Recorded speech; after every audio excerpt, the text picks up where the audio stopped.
이 시간 우리에게 주시는 하나님의 말씀은 구약 성경 사무엘하 7장 1절에서 12절입니다.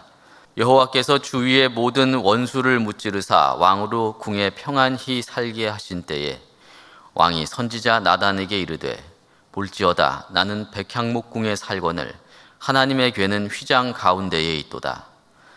나단이 왕께 아뢰되 여호와께서 왕과 함께 계시니 마음에 있는 모든 것을 행하소서 하니라. 그 밤에 여호와의 말씀이 나단에게 임하여 이르시되 가서 내 종 다윗에게 말하기를 여호와께서 이와 같이 말씀하시되 네가 나를 위하여 내가 살 집을 건축하겠느냐. 내가 이스라엘 자손을 애굽에서 인도하여 내던 날부터 오늘까지 집에 살지 아니하고 장막과 성막 안에서 다녔나니 이스라엘 자손과 더불어 다니는 모든 곳에서 내가 내 백성 이스라엘을 먹이라고 명령한 이스라엘 어느 지파들 가운데 하나에게 내가 말하기를 너희가 어찌하여 나를 위하여 백향목집을 건축하지 아니하였느냐고 말하였느냐. 그러므로 이제 내 종 다윗에게 이와 같이 말하라. 만군의 여호와께서 이와 같이 말씀하시기를 내가 너를 목장 곧 양을 따르는 데에서 데려다가 내 백성 이스라엘의 주권자로 삼고 네가 가는 모든 곳에서 내가 너와 함께 있어 내 모든 원수를 내 앞에서 멸하였은즉 땅에서 위대한 자들의 이름같이 내 이름을 위대하게 만들어 주리라. 내가 또 내 백성 이스라엘을 위하여 한 곳을 정하여 그를 심고 그를 거주하게 하고 다시 옮기지 못하게 하며 악한 종류로 전과 같이 그들을 해하지 못하게 하여 전에 내가 사사에게 명령하여 내 백성 이스라엘을 다스리던 때와 같지 아니하게 하고 너를 모든 원수에게서 벗어나 편히 쉬게 하리라. 여호와가 또 내게 이르노니 여호와가 너를 위하여 집을 짓고 내 수한이 차서 내 조상들과 함께 누울 때에 내가 내 몸에서 날 내 씨를 내 뒤에 세워 그의 나라를 견고하게 하리라. 아멘.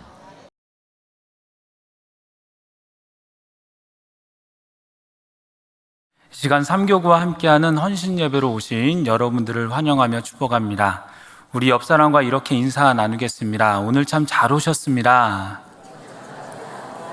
큰 은혜가 있을 것입니다. 예, 감사합니다. 이 시간 예배에 오신 여러분들에게 주님께서 주시는 큰 은혜가 가득하기를 소망합니다. 한 인디언 추장이 나이가 들어서 후계자를 찾아 나섰습니다. 추장은 선출된 3명의 용사에게 이렇게 명령합니다. 저 산꼭대기에 올라가서 징표가 될 만한 것들을 하나씩 가져오너라. 그러면 너희 중에 한 사람에게 추장직을 물려주겠다. 용사들은 전력을 다해서 그 산꼭대기에 올랐습니다. 첫 번째 용사는 아름다운 꽃을 추장에게 바쳤습니다.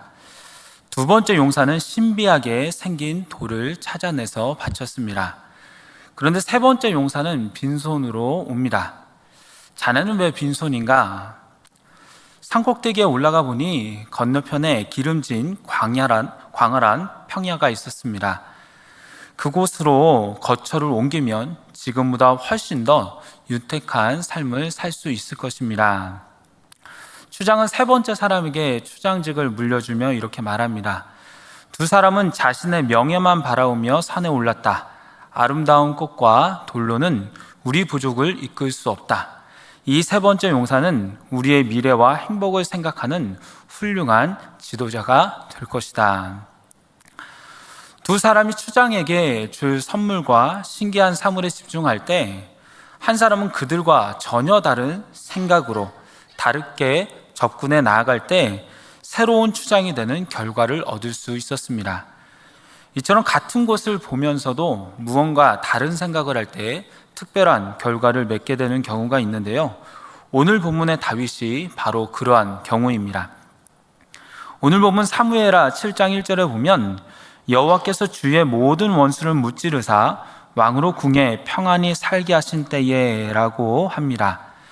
그는 비록 젊은 날에는 사울 왕의 시기로 쫓김을 당했지만 하나님께서 다윗을 왕으로 세우시고 난 다음부터 항상 승리하는 왕이었습니다. 하나님께서는 다윗이 하는 전쟁마다 이기게 하셨습니다.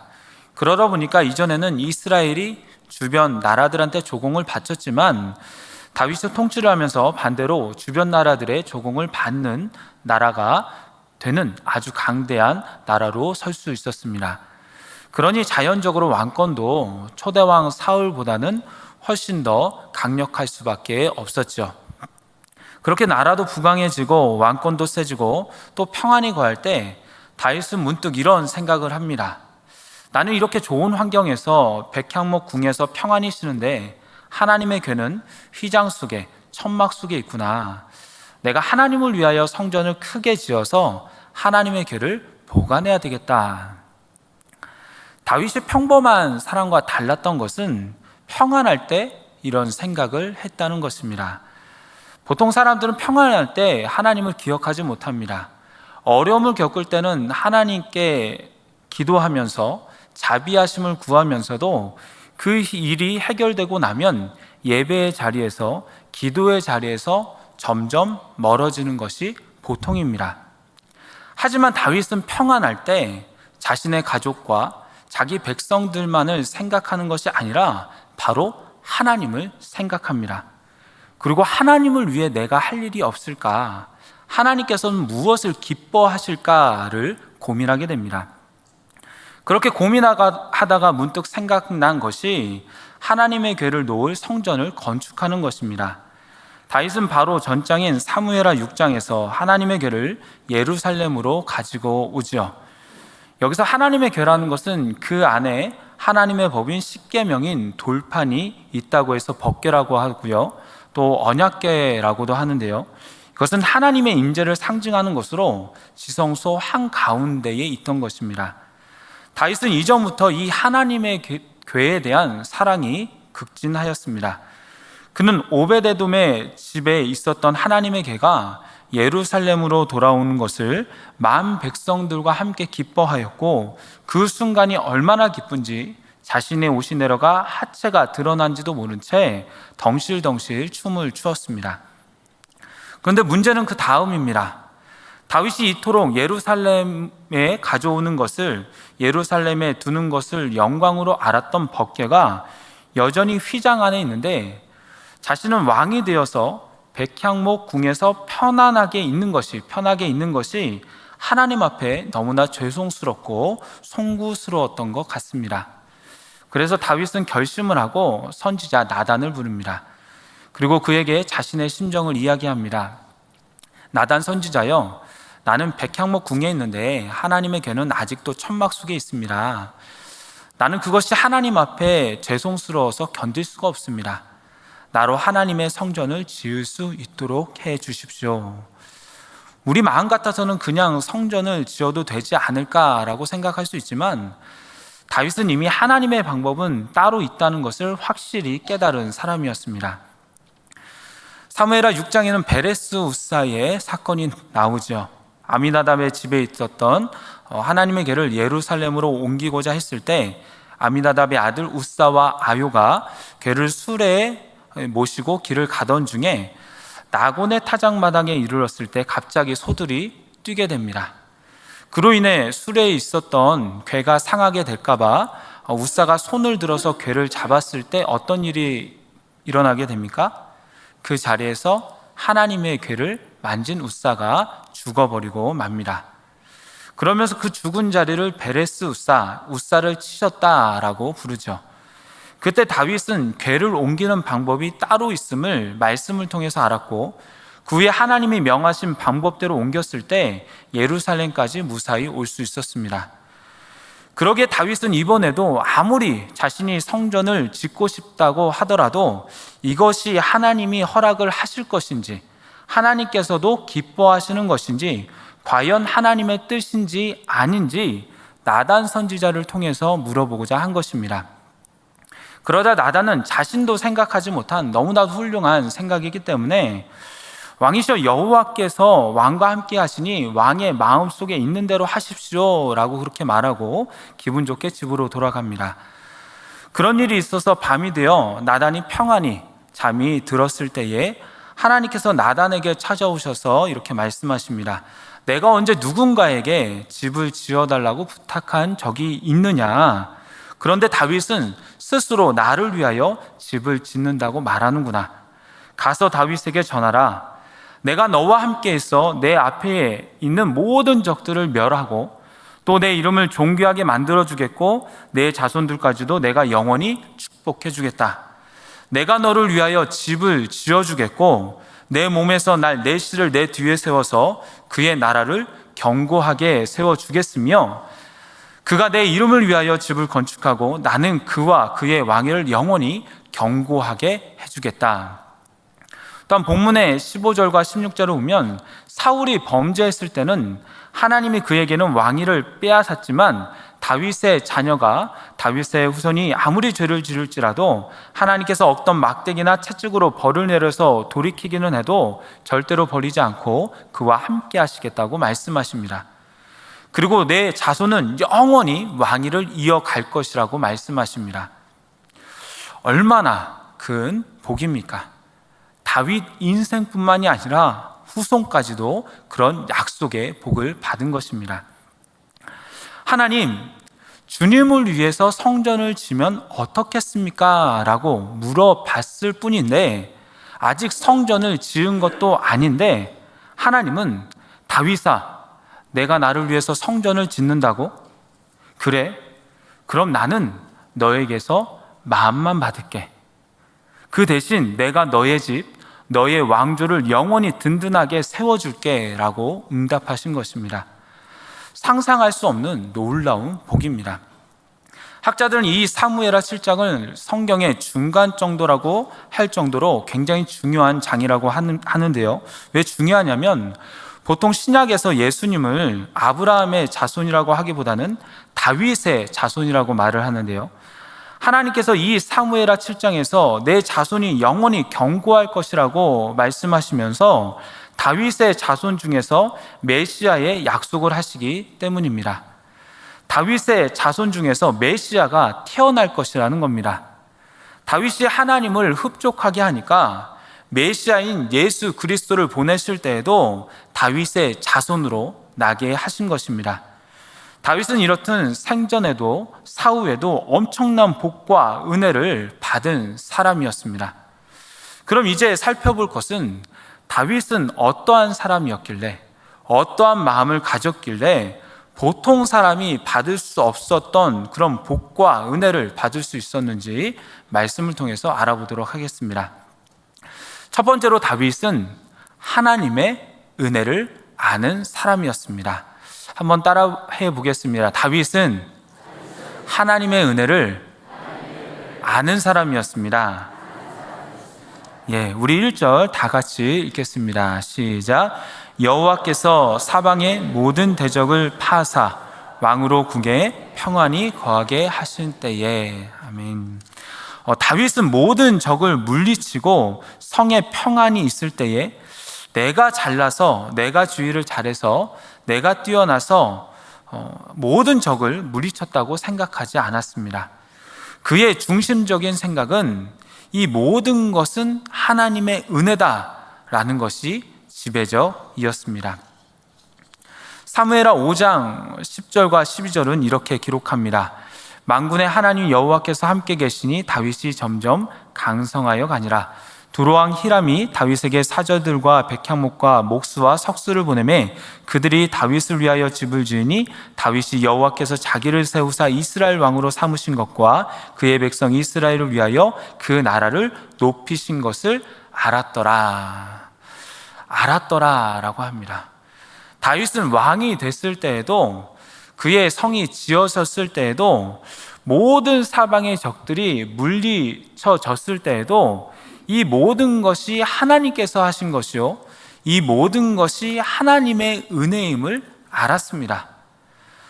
사실 이런 하나님의 은혜를 안다고 하는 것은 생각보다 쉽지 않습니다.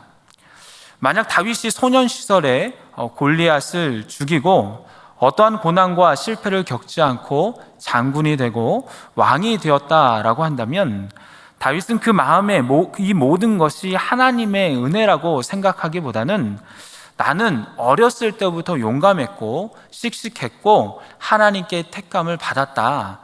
나는 참 잘난 사람이다 라고 생각을 했을 것입니다. 하지만 다윗이 골리앗을 물리치고 난 다음에 사울의 시기로 쫓김을 받으면서 죽을 고비를 수없이 넘겼습니다. 이스라엘 땅에서는 아무래도 금방 잡힐 것 같아서 블레셋에 갔을 때에도 다윗의 정체가 밝혀져 그가 골리앗을 죽인 이스라엘의 장수인 것을 알고 신하들이 그를 죽이고자 했을 때 어떻게든 살기 위해서 목숨을 구걸하기 위해서 침을 질질 흘리면서 적들 앞에서 미친 척을 하기도 했습니다. 미친 채 하며 살아났을 때 그때 했던 다윗의 고백이 무엇인지 아십니까? 시편 34편 8절에 보니까 그는 블레셋에서 간신히 미친 척하면서 살아난 후에 이렇게 고백합니다. 너희는 여호와의 선하심을 맛보아 알지어다. 그에게 피하는 자는 복이 있도다. 하나님이 피할 길을 주심으로, 하나님이 나와 함께 하심으로 나에게 복이 임했다라는 것입니다. 이러한 고난과 낮아짐, 이렇게 고난 속에서 살아남을 경험한 다윗에게는 내가 잘나서 라는 생각은 전혀 없었습니다. 나는 여전히 못났지만, 나는 여전히 부족하지만, 나는 여전히 너무나도 연약하지만 하나님의 은혜로 이렇게 평안한 삶을 살아갈 수 있구나, 하나님의 은혜로 내가 이 자리에 있구나 라는 생각이 지배적이었습니다. 저 같은 경우는 모교에 나와서 첫 사역을 서울역 근처의 교회에서 1학년부터 6학년에 해당하는 아동부를 맡았습니다. 나름대로 첫 해에 말씀을 열심히 준비하고 매주 나가서 전도하고 노력했지만 부흥이 전혀 일어나지 않았습니다. 매 첫 해에 맡을 때는 한 10명 정도 아동부가 나왔는데 1년이 지나고 6학년에서 이제 중학교 1학년으로 한 6명이 올라갔습니다. 근데 유치부에서 올라오는 인원이 없는 거예요. 그럼 몇 명 남았습니까? 한 4명 정도 남았죠. 그래서 한 4명에서 5명 밖에 되지 않았습니다. 근데 걔네들 중에 몇 명 늦게 오면은 9시에 뭐 1명으로 시작하기도 하고 예배 드릴 때 뭐 2명으로 시작하기도 했습니다. 그러다 보니 설교를 하려고 해도 힘이 나지 않았습니다. 그렇게 힘겹게 2년의 사역을 하고 나서 다음 사역지를 정할 때 생각하기를 나는 아동부에 달란트가 없나 보다. 다음부터는 절대로 아동부를 하지 말아야 되겠다라고 다짐을 하고 몇 군데 이력서를 보내면서 제일 먼저 불러주는 대로 가기로 하고 기도했는데 다른 부서들은 다 안 되는 거예요. 근데 이제 제가 아동부를 했으니까 그래도 아동부를 한두 군데 집어넣기는 했는데 결국 다 안 되고 결정난 것이 또 아동부였습니다. 그래서 제가 하나님께 기도하기를, 하나님 왜 하필이면 아동부입니까? 저는 애들하고 잘 맞지가 않습니다. 어떻게 해야 됩니까? 그렇게 고민을 하고 기도를 했는데 결국 하나님께서 허락해 주셨기에 우선 갔습니다. 그러나 마음속으로는 또 이번에도 아이들의 숫자가 적어지면 어떡하지? 정말 나는 너무나 재미가 없는 사람인데 이렇게 하면서 매주 걱정하면서 새로운 교회에서 아동부 사역을 했습니다. 그런데 신기한 건 그렇게 불안해했고 또 재능과 달란트가 없는 것을 제가 아는데 이상하게 제가 맡는 아동부가 2년 동안 계속적으로 부흥을 했습니다. 선생님들도 하나 되어서 이제 교사 수도 잘 충원되었고 학생 수도 늘어나게 되었습니다. 또 아이들이 교회에 나오는 것을 재미있어 했습니다. 그러다 보니까 장소가 부족해서 아이들이 서서 예배드리는 지경까지 이르게 되었고 교회 장소가 부족해서 그 장소를 해결해 달라고 이제 청원도 하게 되었습니다. 부흥한다고 선생님들께 다른 목회자들에게 칭찬도 들었습니다. 그런데 그런 말을 들을 때 제 마음이 어땠을까요? 저에게는 이전 교회에 그런 사역에 그런 경험이 있었기 때문에 항상 제 마음속에는 이건 내가 한 게 아니다. 사실 아무것도 못한다. 모든 것이 하나님께서 한 것인다. 하나님의 은혜다. 또 한편으로는 오히려 부흥을 불안해하면서 내가 교만하면 한 번에 이제 무너질 수 있다라는 생각을 하기도 했습니다. 그 생각은 지금도 사실 변함이 없습니다. 우리가 분명하게 알아야 할 것은 우리의 모든 잘됨과 평안은 내가 한 것이 아니라 하나님의 은혜라는 것입니다. 다윗은 그것을 고통과 고난 속에서 몸소 체험하면서 깨달았습니다. 하지만 지혜로운 사람은 굳이 고통이 없고 잘됨의 연속 속에서도 모든 것이 하나님의 은혜라는 것을 압니다. 그러기에 여러분들도 꼭 고난 중이 아니라 평안할 때라도 모든 것이 하나님의 은혜다, 하나님께서 나에게 주신 것이다 라고 하시면서 그렇게 고백하는 삶을 살아가시기를 바랍니다. 두 번째로 다윗은 그 은혜를 알 뿐만 아니라 갚을 줄 아는 사람이었습니다.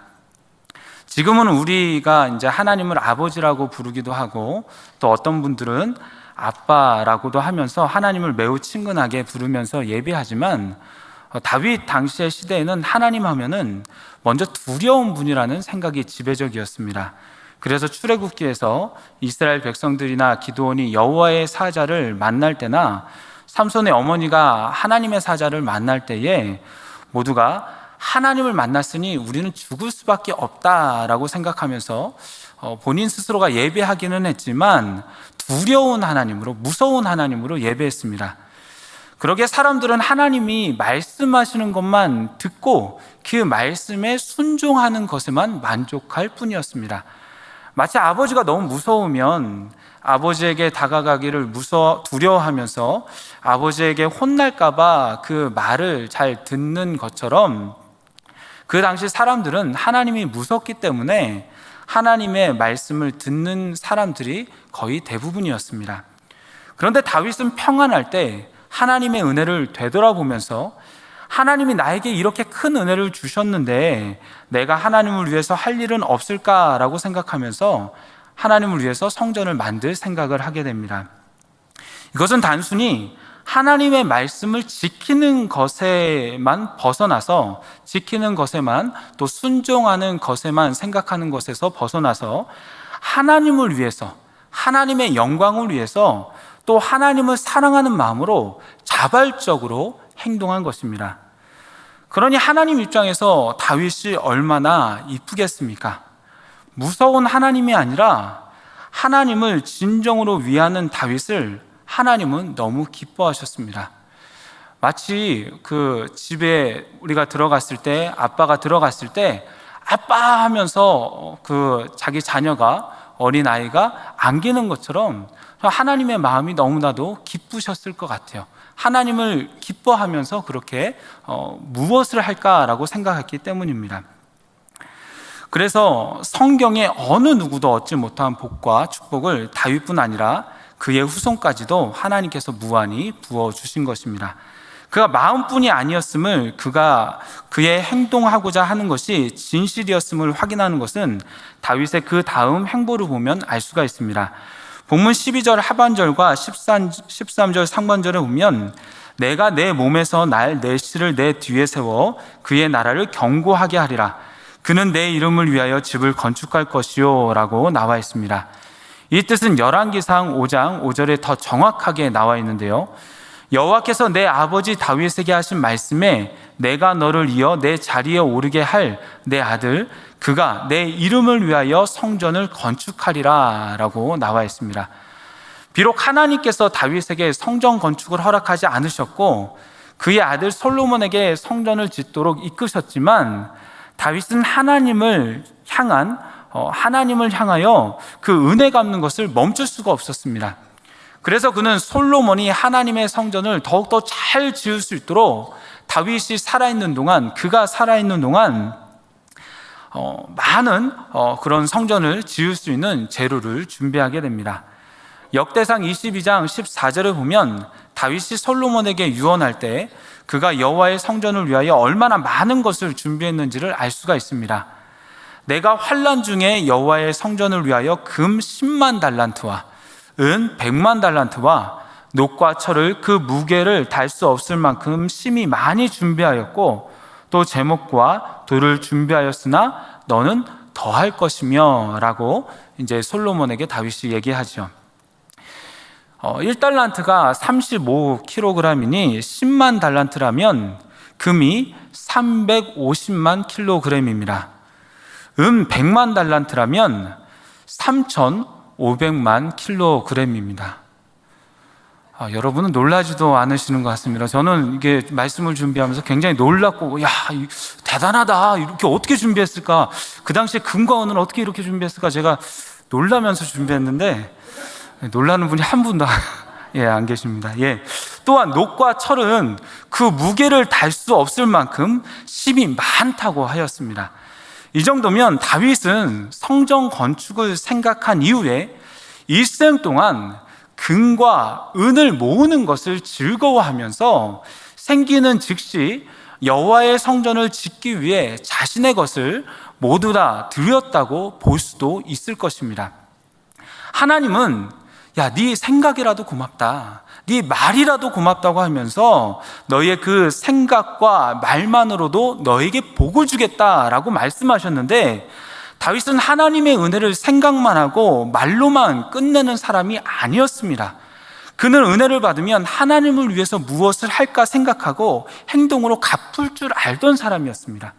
그러기에 그는 하나님의 성전을 위해서 솔로몬아 네가 준비해라가 아니라 그가 엄청나게 많은 준비를 하였고 솔로몬에게 내가 이렇게 준비하였으니 너도 준비를 해라 라고 말한 것입니다. 다윗은 마지막으로 하나님을 사랑하는 사람이었습니다. 이스라엘과 블레셋의 전쟁 중에 골리앗이 이스라엘의 하나님을 능멸했을 때 다윗은 나가서 골리앗과 싸우죠. 그러나 사실 그는 아버지의 심부름으로 형들에게 갔던 소년이었지 훈련받은 군사가 아니었습니다. 그런데 그런 그가 왜 골리앗과 싸웠습니까? 그가 사랑하는 하나님을 골리앗이 모욕했기 때문에 참을 수 없었던 것입니다. 또한 본문의 바로 전장인 6장에서 하나님의 개가 오베데돔의 집에서 예루살렘에 왔을 때 다윗은 그것을 너무나도 기뻐하면서 춤을 추었습니다. 사무엘하 6장 14절에는 다윗이 여호와 앞에서 힘을 다하여 춤을 추는데 라고 기록하고 있습니다. 다윗이 춤을 춘 것은 그저 인간적인 면에서 흥에 겨워서 춤을 춘 것이 아니었습니다. 그가 춤을 춘 것은 찬양이었습니다. 사람들의 악기에 흥에 겨워서 춤을 춘 것이 아니라 하나님을 사랑하고 하나님을 기뻐하였기 때문에 하나님 앞에서 힘을 다하여, 그가 가진 힘을 다하여 정성을 다하여 춤을 추며 하나님에 대한 자신의 사랑을 표현한 것입니다. 다윗의 아내 미갈은 이렇게 여호와 앞에서 춤을 추는 다윗을 심중에 업신여겼습니다. 왕으로서 채통이 없는 것 같았습니다. 하지만 다윗은 하나님을 사랑하기에 그분 앞에서 아이와 같이 춤을 출 수 있었던 것입니다. 이처럼 다윗은 골리앗을 물리쳤을 때에, 또한 여호와 앞에서 춤을 추었을 때에 사실 그 누구도 다윗에게 그렇게 하라고 명령하지 않고 얘기하지 않았지만, 하지만 다윗에게는 그 누구보다도, 그 어떤 사람들보다도 하나님을 사랑하는 마음이 있었기 때문에 하나님을 위해서 무언가 하고 싶은 마음이 계속적으로 들었던 것입니다. 그러기에 주님께 드리는 것, 주님을 찬양하는 것, 주님을 경배하는 것, 또한 주님께 드리는 것에 아낌없이 할 수 있었고 망설이지 않은 것입니다. 우리 교회에서는 제가 잘 못 들어봤는데 아주 가끔 이렇게 기도하는 분을 만납니다. 하나님, 제가 우리 교회에서 11조를 제일 많이 내는 사람으로 축복해 주십시오. 저는 이러한 기도가 나쁘다고는 생각하지 않습니다. 하지만 그 순서는 분명히 짚고 넘어가야 합니다. 믿는 사람으로서는 11조는 당연한 것입니다. 11조는 뭐 많이 벌어서 내고, 또 적게 벌어서 못 내고, 또 어리다고 못 내고, 또 어른이 돼야지 내는 그런 종류의 헌금이 아니라 하나님이 나의 삶의 주인 되심을 인정하고, 또 하나님이 내 모든 것을 주셨음을, 하나님께서 나에게 모든 것을 주셨음을 인정하는 헌금입니다. 그렇다면 11조를 더 많이 내고 싶다는 것은 내가 부자로서 살고 싶다라는 소원이 아니라 그만큼 주님의 일을 더 많이 하고 싶고 주님의 일에 물질로서 더 많이 쓰임받고 싶다라는 소원일 것입니다. 그렇다면 그런 기도를 이렇게 바꿨으면 좋겠습니다. 하나님, 주님의 일에 물질로서 쓰임받게 해 주십시오. 주님의 일을 하는데 더욱더 많이 드릴 수 있도록 허락해 주십시오. 그래야 해서 주의 일을 하는데 물질이 필요한 곳에 넉넉하게 쓰임받게 해 주십시오. 그렇게 기도하며 먼저 그의 나라와 의를 구할 때에 약속대로 하나님께서 그 모든 것을 더해 주시는 것이지, 내 욕심에 따라서 기도하는 것이 성경의 원칙이 또 성경에서 먼저는 아니라는 것입니다. 사랑하면 다 주고 싶습니다. 아깝지 않습니다. 받을 거 생각하지 않습니다. 그저 준 것에 만족하고 감사할 뿐입니다. 그런데 이 사랑을 먼저 우리에게 하나님께서 먼저 주셨습니다. 우리에게 아낌없이 예수 그리스도를 주셨고 또 그 은혜를 베풀어 주셨습니다.